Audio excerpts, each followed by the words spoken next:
अस्सलाम वालेकुम students. Object oriented programming के 9th लेक्चर के साथ मैं हूं आमिर रऊफ।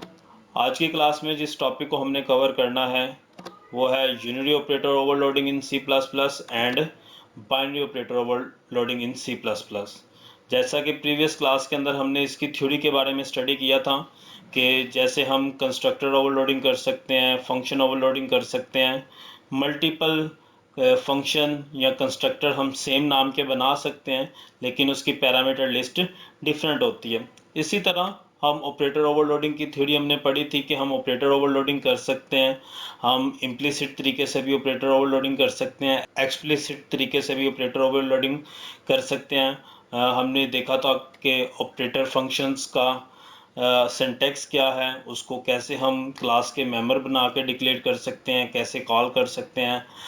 हम एक्सप्लिसिट तरीके से यानी फ्रेंड फंक्शन की मदद से कैसे उसको डिक्लेयर कर सकते हैं, कॉल कर सकते हैं। तो ये थ्योरी हम पढ़ के आए थे। आज इंशाल्लाह हम प्रैक्टिकली यूनिरी ऑपरेटर को भी ओवरलोड करके देखेंगे और बाइनरी ऑपरेटर को भी ओवरलोड करके देखेंगे। तो पहले यूनिरी ऑपरेटर ओवरलोड क्या आता है उससे पहले आपको पता होना चाहिए यूनिरी ऑपरेटर्स होते क्या हैं। A type of operator that work with single operand is called unary operator. ऐसे ऑपरेटर जो एक सिंगल ऑपरेंड के ऊपर काम करते हैं उन्हें हम यूनिरी ऑपरेटर कहते हैं। तो कौन कौन, ये हमारे पास लिस्ट है यूनिरी ऑपरेटर्स की। ये सारे वो ऑपरेटर्स हैं जो सिंगल ऑपरेंड के साथ काम करते हैं, जैसे इंक्रीमेंट ऑपरेटर है, डिक्रीमेंट ऑपरेटर है, न्यू, डिलीट, और भी इसके अलावा ऑपरेटर्स हैं जो सिंगल ऑपरेंड के ऊपर काम करते हैं। तो हम एक कोडिंग एग्जांपल देखते हैं जिसकी मदद से हम एक यूनिरी ऑपरेटर को ओवरलोड करेंगे और देखेंगे कि किस तरह हम ऑपरेटर फंक्शन को यूज़ करते हुए ऑपरेटर को ओवरलोड करते हैं और इसे अपने प्रोग्राम के अंदर इस्तेमाल कैसे करते हैं। तो एक सिंपल एग्जांपल से हम इसको देखते हैं। यहाँ मेरे पास एक क्लास टेस्ट है। यहाँ मैंने 3 डाटा मेंबर्स बनाए हैं, ए, बी एंड सी, और 3 ही मेंबर फंक्शन बनाए हैं इस क्लास के अंदर। एक गेट डाटा जो इनपुट लेने के लिए हम इस्तेमाल करेंगे, और एक ये देखें मेरे पास ऑपरेटर फंक्शन है जिसकी रिटर्न टाइप वॉइड है, कोई रिटर्न वैल्यू नहीं कर रहा। ये ऑपरेटर मेरे पास कीवर्ड है। ये माइनस का ऑपरेटर जिसे हम ओवरलोड करेंगे इस क्लास के अंदर, उसका सिंबल है। तो माइनस जैसे कोई हम इंटीजर लिखते हैं, हम ये माइनस का ऑपरेटर यूज़ करेंगे। जैसे हम कोई इंटीजर है हमारे पास, लेट्स सपोज 5, तो इसको हमने अगर माइनस का ऑपरेटर यूज़ करेंगे तो वो नेगेटिव वैल्यू बन जाएगी। हम चाहते हैं कि अगर इसी तरह हम कोई ऑब्जेक्ट के ऊपर माइनस यूज़ करें तो वो उसकी वैल्यू को नेगेटिव कर दे। मींस कि अगर वैल्यू पॉजिटिव है तो उन्हें नेगेटिव कर दे, अगर नेगेटिव वैल्यू है तो उसे पॉजिटिव कर दें। तो उसके लिए हम इसको ओवरलोड करेंगे, इसकी फंक्शनैलिटी को डिफाइन करेंगे ताकि वो ऑब्जेक्ट के ऊपर भी इम्प्लीमेंट कर सकें। हमने थ्योरी के अंदर यही पढ़ा था कि ये प्री डिफाइंड यानी ये ऑपरेटर की जो डेफिनेशन है वो प्रिमिटिव डाटा टाइप के लिए तो हुई है ऑलरेडी लैंग्वेज के अंदर। हम इसकी एडिशनल मीनिंग देंगे इस ऑपरेटर को ताकि ये ऑब्जेक्ट के ऊपर भी वर्किंग कर सके। तो मैं यहाँ माइनस के ऑपरेटर को ओवरलोड कर रहा हूँ। ये मेरे पास यहाँ माइनस का ऑपरेटर है, इसे मैं ज़रा, ये मेरे पास सिंबल है यहाँ माइनस का, एक वो डिक्लेयर किया है, और एक मैंने डिस्प्ले का फंक्शन यूज़ किया हुआ है जो इसकी वैल्यू को डिस्प्ले करवाएगा। तो क्लास के बाहर इन तीनों की डेफिनेशन कर लेते हैं। डेफिनेशन करने का वही तरीका है, रिटर्न टाइप, क्लास का नेम, स्कोप, रेजोल्यूशन ऑपरेटर और फंक्शन का नाम। अब ये फंक्शन 3 पैरामीटर एक्सेप्ट कर रहा है, एक्स, वाई और जी। यानी जब इस फंक्शन को कॉल करेंगे तो हमें 3 value as a parameter pass करना होंगी, और जो भी वैल्यू ये पास करेगा वो हमने ए और बी, सी को असाइन कर दी। और यहाँ ये जो पोर्शन है, यहाँ हमने इस ऑपरेटर फंक्शन की डेफिनेशन की है। जो भी वैल्यू ऑपरेटर फंक्शन के अंदर इस ऑपरेटर को हम यूज़ करते हुए करेंगे, उसकी डेफिनेशन में क्या है, ए है तो उसे ये नेगेटिव ए कर देगा, बी है तो उसे नेगेटिव बी कर देगा, सी है तो उसे नेगेटिव सी कर देगा। इसका क्या मतलब है, और एंड पे मैंने सिंपल डिस्प्ले का फंक्शन बनाया हुआ है जो ए और बी की वैल्यू को स्क्रीन के ऊपर डिस्प्ले करवा देगा। तो मेन फंक्शन के अंदर हमने एक ऑब्जेक्ट बनाया और ऑब्जेक्ट की मदद से गेट डाटा के फंक्शन को कॉल किया और 3 वैल्यू से पास की, -10, 20 एंड 30, और डिस्प्ले करवा दी वो वैल्यू। उसके बाद मैंने माइनस ऑब्जेक्ट के ऑपरेटर उसके बाद उसके बाद मैंने माइनस ऑपरेटर को यूज़ करते हुए ऑब्जेक्ट को नेगेटिव कर दिया। मींस जो वैल्यू यहाँ हमने डाटा मेंबर के अंदर दी हैं, जो वैल्यू नेगेटिव थी वो पॉजिटिव हो जाएंगी, जो पॉजिटिव है वो नेगेटिव हो जाएंगी, और बाद में मैंने स्क्रीन के ऊपर डिस्प्ले करवा दिया। तो हम पहले इसको कमेंट्स कर लेते हैं ताकि हम देखें कि हमारे पास रिजल्ट क्या आता है। मैं प्रोग्राम को रन कर रहा हूँ, तो देखें ए और बी की और सी की जो वैल्यू मैंने गेट फंक्शन के अंदर पास की थी -10, 20 एंड 30 उसी तरह प्रिंट हो गई। अब मैंने इस कमांड को हटा देता हूँ, माइनस ओबीजे कर देंगे, मींस के, और माइनस ओबीजे कर देंगे मतलब जो वैल्यू पॉजिटिव है वो नेगेटिव हो जाएंगी, जो नेगेटिव है वो पॉजिटिव हो जाएंगी, और दोबारा ओबीजे की वैल्यू मैं डिस्प्ले फंक्शन की मदद से डिस्प्ले करवा रहा हूँ। अगेन इस प्रोग्राम को हम रन करते हैं।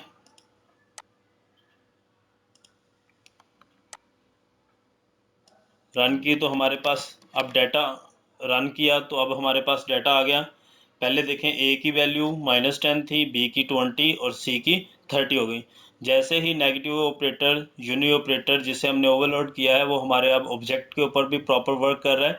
जैसे किसी इंटीजर वेरिएबल के ऊपर वो काम कर रहा था कि पॉजिटिव को नेगेटिव कर रहा था, नेगेटिव को पॉजिटिव कर रहा था, इसी तरह अब वो ऑब्जेक्ट के लिए भी पॉजिटिव को नेगेटिव कर रहा है और नेगेटिव को पॉजिटिव कर रहा है। मीन्स के ए की वैल्यू अब हमारे पास पहले नेगेटिव थी, अब पॉजिटिव होगी, और बी और सी की वैल्यू पॉजिटिव थी और वो हमारे पास माइनस ऑपरेटर की वजह से नेगेटिव हो गई। नेक्स्ट हमारे पास ओवरलोडिंग बाइनरी ऑपरेटर्स। जैसे हम यूनी ऑपरेटर को ओवरलोड कर सकते हैं, बिल्कुल इसी तरह हम बाइनरी ऑपरेटर्स को भी ओवरलोड कर सकते हैं। तो अ type of operators that work with two operand is called binary operator. जो ऑपरेटर दो ऑपरेंड के ऊपर काम करते हैं उन्हें हम बाइनरी ऑपरेटर बोलते हैं। तो बाइनरी ऑपरेटर की जो ओवरलोडिंग है वो इनकी कैपेबिलिटीज़ को इंक्रीज कर देगा। मींस पहले ये हमारे सिर्फ रिपीट मींस कि ये पहले सिर्फ हमारे पास प्रिमिटिव डाटा टाइप के ऊपर फंक्शनैलिटी परफॉर्म करते थे। जैसे ही हम इनको ओवरलोड करेंगे तो इनकी कैपेबिलिटी इंक्रीज हो जाएगी और ये हमारे ऑब्जेक्ट के ऊपर भी वर्किंग करना शुरू हो जाएंगे। जैसे प्लस का ऑपरेटर है, तो प्लस का ऑपरेटर आपको पता है कि प्लस का ऑपरेटर है। जैसे आपको पता है कि प्लस का ऑपरेटर हमारे इंटीजर्स को प्लस करने के लिए इस्तेमाल होता है, लेकिन अगर मैं चाहता हूं कि ये हमारे ऑब्जेक्ट को प्लस कर सके तो हमें इनको ओवरलोड करना होगा। तो बाइनरी ऑपरेटर कौन से होते हैं? ये हमारे पास डिफरेंट कैटेगरीज के बाइनरी ऑपरेटर हैं। Arithmetic, bitwise assignment, relational assignment, arithmetic assignment. तो ये सारे बाइनरी ऑपरेटर्स हैं जो हमारे टू ऑपरेंड के ऊपर काम करते हैं। तो हम सबसे पहला ऑपरेटर प्लस का ऑपरेटर जो उनसे अर्थमेटिक ऑपरेटर को ओवरलोड करके देखते हैं और उसकी मदद से हम एक प्रोग्रामिंग एग्जांपल करते हैं और प्लस के ऑपरेटर को ओवरलोड करते हैं और देखते हैं कि जिस तरह प्लस का ऑपरेटर हमारे प्रिमिटिव डाटा टाइप के लिए फंक्शनल है, क्या उसी तरह हम अपने ऑब्जेक्ट के लिए इसको इस्तेमाल कर सकते हैं। तो एक प्रोग्राम एग्जांपल से, एक सिंपल कोड से हम इसको अंडरस्टैंड करने की कोशिश करते हैं। इस प्रोग्राम के अंदर सिंपल हमने करना ये है कि हमने प्लस के ऑपरेटर को ओवरलोड करना है। हमने प्लस के ऑपरेटर को ओवरलोड करना है। जैसे प्लस ए प्लस बी हम कर सकते हैं, वैसे ही हम ऑब्जेक्ट को ऐड कर सकें।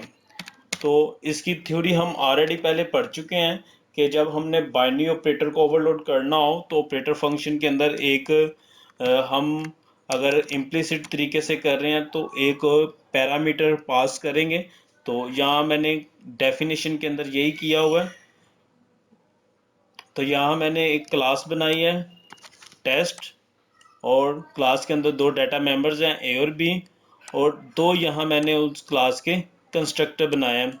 एक डिफ़ॉल्ट कंस्ट्रक्टर, यानी जैसे ही इस क्लास को हम ऑब्जेक्ट क्रिएट करेंगे वो ए और बी की वैल्यू को 0 इनिशियलाइज करवा देगा। और एक मैंने पैरामीटराइज कंस्ट्रक्टर बनाया हुआ है, यानी यूज़र अगर दो वैल्यू सेंड करेगा एक्स और वाई की, तो वो यहाँ हम ए और बी को असाइन कर देंगे। यानी अगर यूज़र कोई वैल्यू सेंड करना चाहता है तो ये कंस्ट्रक्टर यूज़र की वैल्यू को ए और बी को असाइन कर देगा। तो ये दो पैरामीटर यहाँ बनाए और यहाँ मैंने अपने ऑपरेटर फंक्शन को डिक्लेयर किया है जिसकी रिटर्न टाइप मेरे पास टेस्ट है। यानी ये फंक्शन एक टेस्ट ऑब्जेक्ट को रिटर्न करेगा, टेस्ट क्लास के ऑब्जेक्ट को रिटर्न करेगा। और ऑपरेटर मेरे पास कीवर्ड है और ये वो प्लस का सिंबल है जिसको हमने ओवरलोड कर रहे हैं जिस ऑपरेटर को। और जैसा मैंने आपको बताया था कि इम्प्लिसिट तरीके से अगर हम बाइनरी ऑपरेटर ओवरलोड करते हैं तो हमें एक ऑब्जेक्ट पास करना पड़ेगा, लेकिन यही अगर मैं क्लास का मेंबर बना के कर रहा हूँ तो एक ऑब्जेक्ट करना पड़ रहा है, लेकिन अगर मैं यही काम फ्रेंड फंक्शन की मदद से करूँ तो मुझे दो ऑब्जेक्ट को पास करना पड़ेगा। तो यहाँ क्योंकि हम इम्प्लिसिट क्लास के अंदर ही इसको डिफाइन कर रहे हैं, क्लास का मेंबर बना रहे हैं, इसलिए टेस्ट क्लास का जो ऑब्जेक्ट है वो एक ऑब्जेक्ट यहाँ एज ए पैरामीटर हम पास करेंगे। और तीसरा जो हमने फंक्शन बनाया हुआ है वो है डिस्प्ले का फंक्शन। तो यहाँ मेरी क्लास की डेफिनेशन कंप्लीट हो जाती है जिसके अंदर दो डाटा मेंबर्स हैं, दो कंस्ट्रक्टेड हैं और दो मेरे पास फंक्शंस हैं। एक ऑपरेटर ओवरलोड फंक्शन जिसमें हमने प्लस के सिंबल को ओवरलोड किया हुआ है और एक मेरे पास डिस्प्ले का फंक्शन है जो इसके रिजल्ट को डिस्प्ले करवाएगा। तो यहाँ मैंने ऑपरेटर फंक्शन की डेफिनेशन की है। ऑपरेटर फंक्शन क्योंकि ये फंक्शन एक ऑब्जेक्ट रिटर्न करेगा तो इसलिए इसकी रिटर्न टाइप हमने मेंशन की है। टेस्ट क्लास का ऑब्जेक्ट ये रिटर्न करेगा, टेस्ट क्लास का नेम है स्कोप रेजोल्यूशन और ऑपरेटर कीवर्ड मेरे पास है यहाँ और एक ऑब्जेक्ट ये एज ए पैरामीटर एक्सेप्ट कर रहे हैं। अब ये ऑपरेटर की फंक्शन की हमने डेफिनेशन की है, एक टेम्परेरी ऑब्जेक्ट बनाया है और जो वैल्यू यूज़र सेंड करेगा उस वैल्यू को, उस ऑब्जेक्ट के ए की वैल्यू को और यहाँ जो पहले से मौजूद हमारे पास ए है उन दोनों को ऐड करके ये टेम्परेरी ए के अंदर स्टोर कर देगा। इसी तरह जो हमारे पास बी की वैल्यू है और जो वैल्यू यूज़र सेंड करेगा दोनों को ऐड करके हमने टेम्परेरी बी के डाटा मेंबर को असाइन कर दी और रिटर्न कर दिया हमने टेम्परेरी टेम्प और रिटर्न कर दिया हमने टेम्प के फंक्शन को। तो ये मेरे पास ऑपरेटर फंक्शन की डेफिनेशन है और उसके बाद सिंपल हमने डिस्प्ले का फंक्शन बनाया जो ए और बी की वैल्यू को स्क्रीन के ऊपर डिस्प्ले करवा देगा। तो यहाँ तक मेरी क्लास के डेफिनेशन कंप्लीट हो जाती है। सिंपल मेन फंक्शन के अंदर मैंने क्या किया, तीन ऑब्जेक्ट बनाए हैं। मेन फंक्शन के अंदर क्या किया है, तीन ऑब्जेक्ट बनाए हैं T1, T2 और T3। जैसे ही ये फर्स्ट लाइन हम तीन ऑब्जेक्ट क्रिएट करेंगे तो डिफ़ॉल्ट कंस्ट्रक्टर हमारा कॉल होगा और ए और बी की वैल्यू 0 0 असाइन कर देगा। सेकंड मैंने क्या किया है कि T1 को इम्प्लिसिट तरीके से कॉल किया है। जैसे आपको मैंने कंस्ट्रक्टर के बारे में बताया था कि हम कंस्ट्रक्टर को इम्प्लिसिट तरीके से भी कॉल कर सकते हैं। मींस कि ये टेस्ट के कंस्ट्रक्टर जो पैरामीटराइज कंस्ट्रक्टर हमने कॉल किया हुआ है वो दो वैल्यू हमने, टेस्ट हमारे कंस्ट्रक्टर का नेम है और दो वैल्यू उसे एज ए पैरामीटर हम पास कर रहे हैं। यानी ये दो वैल्यू उसे साइन करेगा जब इसको कॉल करेंगे। तो ये फर्स्ट लाइन, ये T1 वाली लाइन जो सी है, तो T1 जो हमारा ऑब्जेक्ट है वो इस टेस्ट पैरामीटराइज कंस्ट्रक्टर को कॉल कर रहा है। जब हम वो यहाँ आएगा तो जो वैल्यू उसने पास की है, जैसे हमने यहाँ 10 और 20 पास किया है, वो हमारे पास यहाँ 10 और 20 आ जाएगा। यानी ए के अंदर 10 आ जाएगा और बी के अंदर 20 आ जाएगा। और इसी तरह मैंने T2 के लिए भी वैल्यू पास की है, पहली वैल्यू 30 है और दूसरी वैल्यू 40 है, तो दो ऑब्जेक्ट की वैल्यू 30 आ जाएगी। यानी अगर मैं इस लाइन को कमेंट कर देता हूँ और इसको भी कमेंट कर देते हैं और इन दो ऑब्जेक्ट की वैल्यू स्क्रीन के ऊपर सिंपल डिस्प्ले करवा देते हैं कि ऑब्जेक्ट 1 जो हमने T1 क्रिएट किया है उसकी वैल्यू स्क्रीन पे डिस्प्ले करवा रहे हैं और ऑब्जेक्ट 2 जो हमने क्रिएट किया हुआ है उसकी वैल्यू स्क्रीन के ऊपर डिस्प्ले करवा रहे हैं। तो इस प्रोग्राम को एग्जीक्यूट करते हैं।